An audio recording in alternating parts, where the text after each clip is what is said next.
Welcome, everyone, to the Southern Spectre Podcast. I'm your host, Isaiah, and as always, thanks for listening. On today's show, we'll take a trip down to Florida, where we'll encounter one hell of a creepy doll.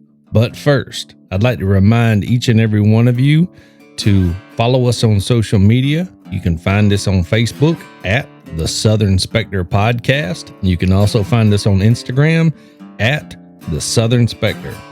Just another reminder that this upcoming Saturday, June the 5th, me and Mrs. Spectre will be spending the night in one of the most haunted rooms in Savannah, Georgia at the 1790 Inn. Most definitely looking forward to that, but to be able to tune in and see what's going on with that, you have to follow us on social media because that's where it's going to be broadcast from. Also, I just want to thank everyone for listening to the show, and I hope you guys are enjoying everything. Some better things are coming, I promise. I know I've kind of been slacking off. Things have been busy around here, and I do apologize. I hope each and every one of you enjoyed your Memorial Day and that you had a nice little vacation. I definitely enjoyed mine. I am in need of a much longer one.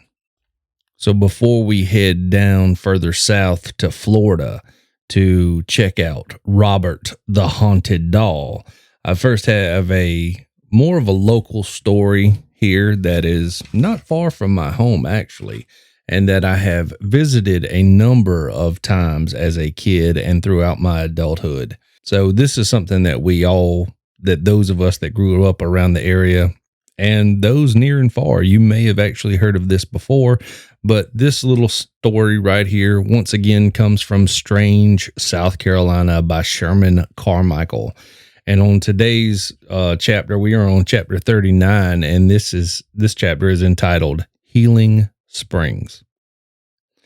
From the first time the water burst through the ground surface millions of years ago to the present, the springs have not changed. The springs existed long before the first humans arrived in North America. An earthquake along the present-day Edisto River possibly cracked the underground rock layer, releasing the pressurized water to the surface. It didn't take long for the animals to find the water. Paths were created as the animals traveled from all directions to the springs. Centuries later, these same paths would be traveled by the Indians and then the white man. One of the first settlers to arrive in the area was Nathaniel Walker. He learned about the springs from the local Indians with whom he had made friends. Walker, learning about the healing power of the springs, purchased the springs and the surrounding land. When the springs first began to flow, the land along the Edisto River was quite different than what it is today. The ocean had receded for the last time as the Appalachian Mountains thrust upward. As the Europeans settled the New World, they would find the paths that led to the springs, where they began establishing a colony. As more Europeans began to move to the area and create farms, the Indians' hunting grounds were beginning to fade away. The Indians began dying by the thousands from disease brought to the New World by the settlers. Finally, the Indians fought back, but in vain. It was too late, as too many had died from the disease and left the Indians greatly outnumbered. Eventually, the settlers sought their freedom from their motherland, England. The Patriots and the Tories fought near the springs. The wounded were healed by drinking or bathing in the healing water of the springs. There were many small battles between the local people around the time of the Revolution, especially in the South Carolina backcountry.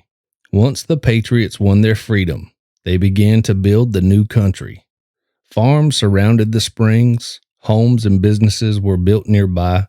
As the population continued to grow, churches were needed. One of the first churches along the South Edisto River was Edisto Church, but later the name was changed to Healing Springs Baptist Church. Years later, South Carolina seceded from the Union and the Civil War began. Sherman's march from Blackville toward Columbia took the soldiers by the springs, where they stopped to fill their canteens. After the fighting left the area, the residents began to rebuild their lives. 3 months later, the war ended, and the survivors returned to what was left of their homes. Many returned to nothing. By 1900, life was almost back to normal. However, it would take another 70 years for the South to surpass the North economically. In 1944, the owner of the springs, Lute Boylston, legally deeded the springs to Almighty God for the use of all people for all time. The springs have flowed steadily since the beginning, except for a short period of time in 2002 when a drought hit the area. The marker placed on the land reads as follows: Deeded to Almighty God, to be used by the sick and afflicted, by L.P. Lute Boylston, July 21st, 1944. The most precious piece of earth I have ever owned. You can ask most just about anybody around these regions where some of the best tasting water comes from, and they will gladly tell you without hesitation, Healing Springs. My grandmother and grandfather have drank it for years. My grandmother has since passed on, but my grandfather, although he's not in the best of health, he is 91 years old. Now, a lot of people say that these springs have healing powers, and who am I to say that they don't? If you're ever in the area, take a trip out to Healing Springs, find out for yourself. And don't forget to stop by the Healing Springs General Store, which is located at the head of the road, just, maybe a half a mile, probably not even that, maybe a quarter of a mile from the springs itself. And you will get some of the best chicken salad you will ever put in your mouth. I promise you. And the hot dogs are really good too. So just a little fun fact. So moving now from Healing Springs down to Florida, it's time to pull up a chair, settle in, and cozy up for the Southern Spectre podcast. Enjoy.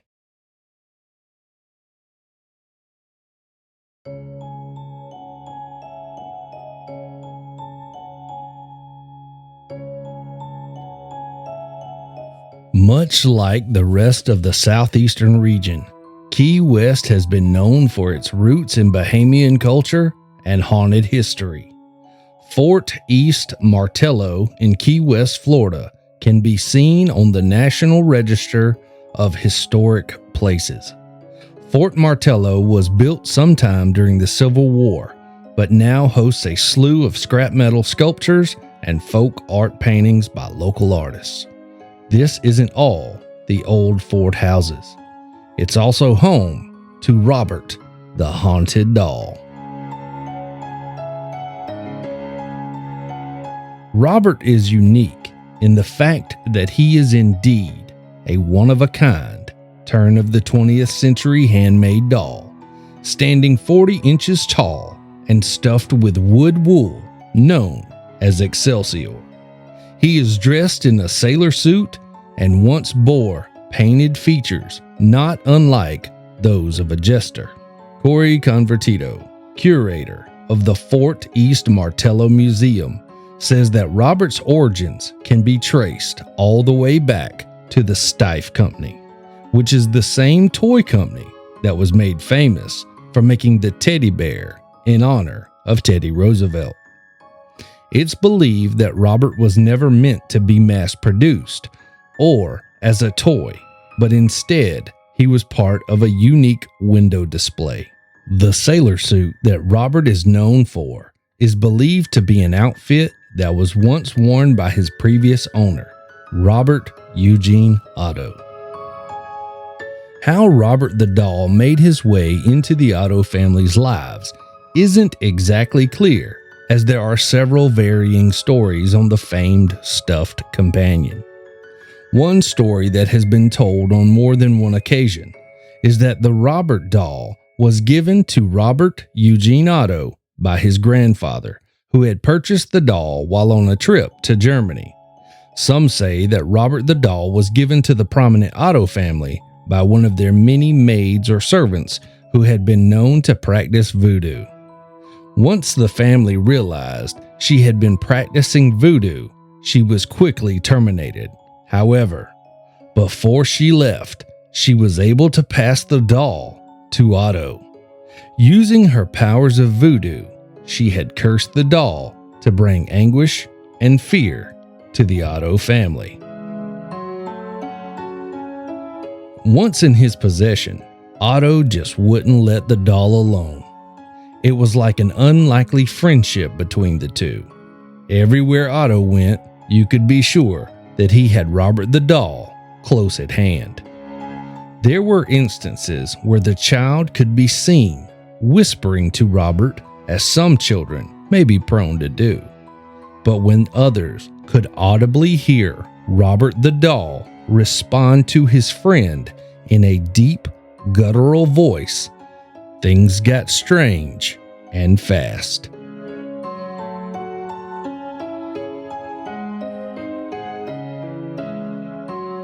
Some say that Robert was controlling Otto to a degree. At night, one could hear what sounded like an argument or disagreement unfolding in Otto's room on a recurring nightly basis. Things that belonged to Otto, such as toys, furniture, and personal belongings, could be found thrown about the room. Otto could often be found scared to death and afraid to move, as if he had just witnessed something terrifying. When asked what happened, Otto would respond with, "Robert did it."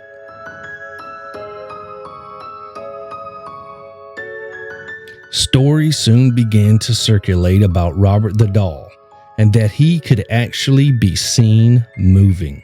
One of Otto's aunts took it upon herself to banish Robert to the attic of the home. Legend says that on the night she placed Robert in the attic would be the same night she herself died. Even though Robert was now in the attic, the family could still hear the pitter-patter of his small feet across the upstairs floorboards. Some say you could actually hear Robert giggling at night.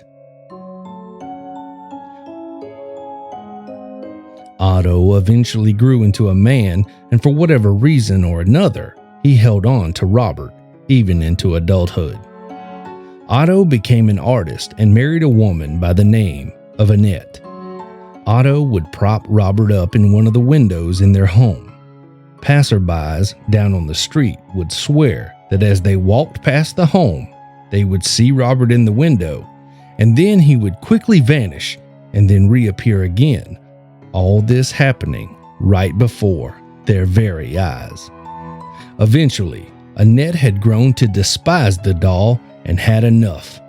She eventually banished Robert to the attic of the home. Robert, of course, used his manipulation of Otto and demanded that he be placed in the turret room of the home, as he wanted a room with a view. Otto spent most of his time in the turret room creating art and talking with his doll, Robert. This continued until Otto's death in 1974.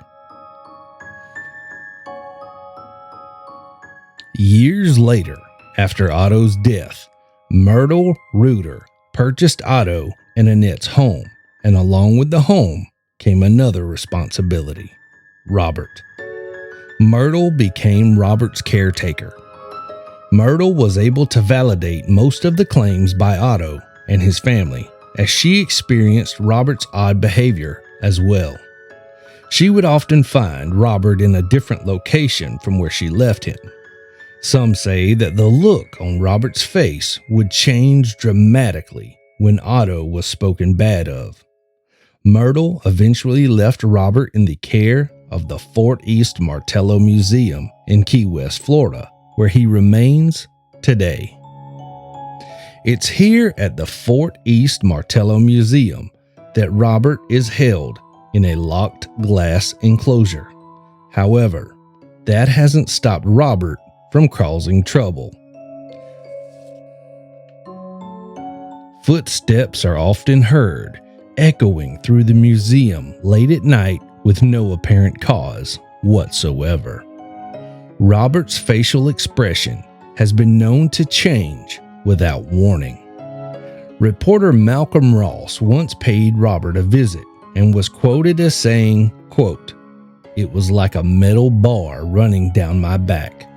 At first, when we walked through the door, the look on his face was like a little boy being punished. It was as if he was asking himself, who are these people in my room, and what are they going to do with me?" End quote. Malcolm's friends filled him in on Robert's backstory, and it was at this point that he noticed a change in Robert's facial expression. One of Malcolm's friends, who was in the room at the time, made a negative comment about Otto, and Robert's expression changed completely. Malcolm says this, quote, "There was some kind of intelligence there. The doll was listening to us."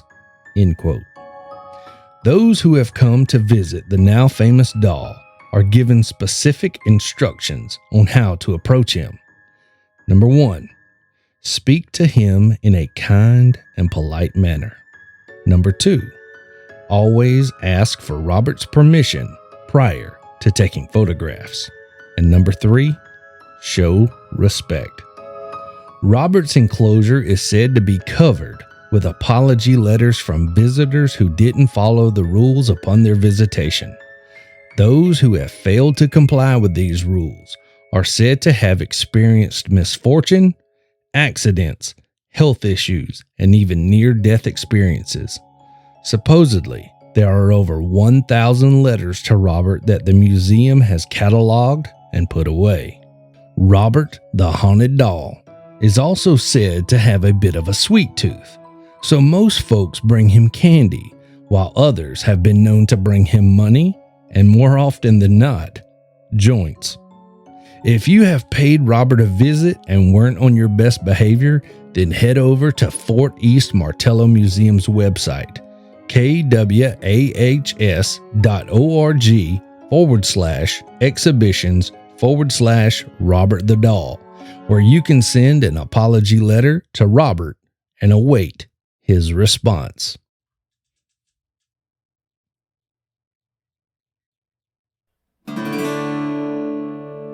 That's going to do it for today's episode, everyone. I hope you enjoyed hearing about Healing Springs and Robert the Haunted Doll. I really enjoyed this episode. This was major creep factor, major Annabelle vibes, right? But anyway, that's going to do it for this episode. Be sure to tune in this Saturday night for who knows what. So be on the lookout on Facebook at the Southern Spectre Podcast on Facebook, and be sure to follow us on Instagram at the Southern Spectre.